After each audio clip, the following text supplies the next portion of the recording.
नमस्कार दोस्तों, भारत एक सोच देख रहे हैं आप। दोस्तों, भारत एक सोच पर आज हम आपको बताएंगे बिहार की सियासी हलचल के बारे में। हम आपको बताएंगे कि बिहार में क्या कुछ हो रहा है, क्योंकि इसी साल बिहार में विधानसभा के चुनाव होने हैं। तेजस्वी यादव लगातार जनता के बीच में हैं, जनता से मिल रहे हैं, वादे कर रहे हैं, चिट्ठी लिख रहे हैं। तो दूसरी तरफ एनडीए के खेमे में टिकट को लेकर मारामारी है, सीटों के बंटवारे को लेकर सिरफुटौल मची हुई है। चाहे जीतन राम मांझी हो, चिराग पासवान हो या फिर उपेंद्र कुशवाहा, हर तरफ यही सवाल है कि किसको कितनी सीटें मिलेंगी। लेकिन इस बीच आरजेडी से जुड़े सूत्रों के हवाले से जो खबर हमारे पास आई है, वो खबर हम आप तक जरूर पहुंचाएंगे। बिहार में दोस्तों 243 विधानसभा सीटें हैं और तेजस्वी यादव इन तमाम सीटों पर अलग अलग स्ट्रैटेजी के साथ चुनावी दंगल में उतरने की तैयारी कर रहे हैं। खबर यह आई है कि तेजस्वी यादव बहुत सी महिलाओं को विधानसभा चुनाव लड़ाने की तैयारी कर रहे हैं। और कौन कौन सी हैं वो महिलाएं जो चुनाव लड़ने जा रही हैं, उन महिलाओं के नामों का खुलासा आज भारत एक सोच आपके सामने करेगा। तो चलिए हम आपको बताते हैं कौन कौन सी हैं वो महिलाएं। पहला नाम अनीता देवी महतो का है दोस्तों। मुंगेर से आती हैं अनीता देवी महतो। इनके पति अशोक महतो बाहुबली के तौर पर उनकी पहचान होती है। कहा जा रहा है कि अनीता देवी महतो को, क्योंकि ये लोकसभा चुनाव भी लड़ी थी, इनको तेजस्वी यादव विधानसभा का चुनाव भी लड़वा सकते हैं। अनीता देवी महतो के नाम की चर्चा बहुत तेज है। हालांकि अभी यह तय नहीं है कि मुंगेर की किस सीट से यह चुनाव लड़ेंगी, लेकिन इनका चुनाव लड़ना आरजेडी से कंफर्म माना जा रहा है। महिला प्रत्याशियों की इस लिस्ट में अगला नाम है दिव्या प्रकाश का। तारापुर की सीट है और दिव्या प्रकाश जयप्रकाश नारायण यादव की बेटी हैं।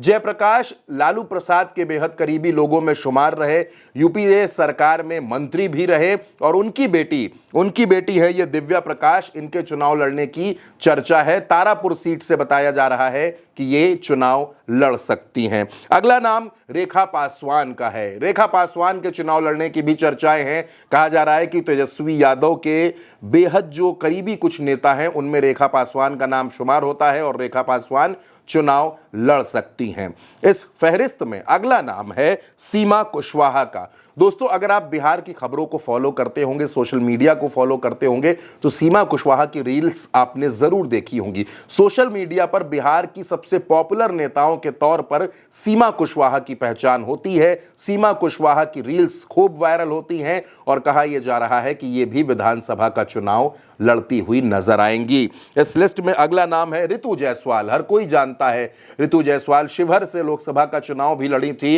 बेहद पढ़ी लिखी और इंटेलेक्चुअल महिला है। ऋतु जायसवाल भी आरजेडी के टिकट पर चुनाव लड़ते हुए आपको नजर आ सकती हैं। और अगला नाम इस लिस्ट में है दोस्तों लालू प्रसाद की बेटी और तेजस्वी की बहन रोहिणी आचार्य का।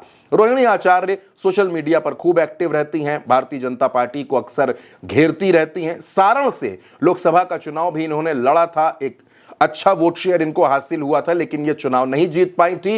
लेकिन इस बार यह कहा जा रहा है कि रोहिणी आचार्य आपको विधानसभा चुनाव लड़ती हुई नजर आएंगी। वो विधानसभा चुनाव लड़ेंगी और इस बात पर फाइनल मुहर लगनी हालांकि बाकी है। फाइनल मुहर लालू प्रसाद और तेजस्वी की होगी, लेकिन रोहिणी आचार्य के चुनाव लड़ने की चर्चाएं बहुत तेज हैं।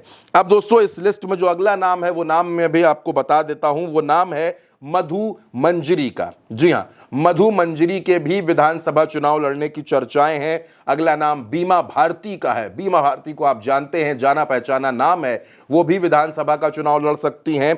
और एक नाम है अर्चना कुमारी का। अर्चना कुमारी लोकसभा का चुनाव भी लड़ चुकी हैं और अर्चना कुमारी के बारे में कहा जा रहा है कि वो भी विधानसभा का चुनाव लड़ेंगी। और इस फहरिस्त में जो आखिरी नाम है लेकिन सबसे ज्यादा चर्चाओं में, वो आरजेडी की प्रवक्ता है सारिका पासवान। तो दोस्तों, ये वो 10 महिला चेहरे हैं जो बिहार के विधानसभा चुनाव में आपको आरजेडी के टिकट पर विधानसभा चुनाव लड़ते हुए नजर आ सकते हैं। यानी कि महिला वोटर्स को अपने पाले में करने के लिए एक तरफ तेजस्वी यादव ने माई बहन मान योजना का ऐलान किया, पेंशन बढ़ाने का ऐलान किया, तो दूसरी तरफ अब महिला प्रत्याशियों को चुनाव लड़ाने का दांव भी तेजस्वी चलने जा रहे हैं। तो बिहार की सियासी हलचल की हर खबर भारत एक सोच पर आपको लगातार मिलती रहेगी, इसलिए भारत एक सोच को सब्सक्राइब करना बिल्कुल मत भूलिएगा।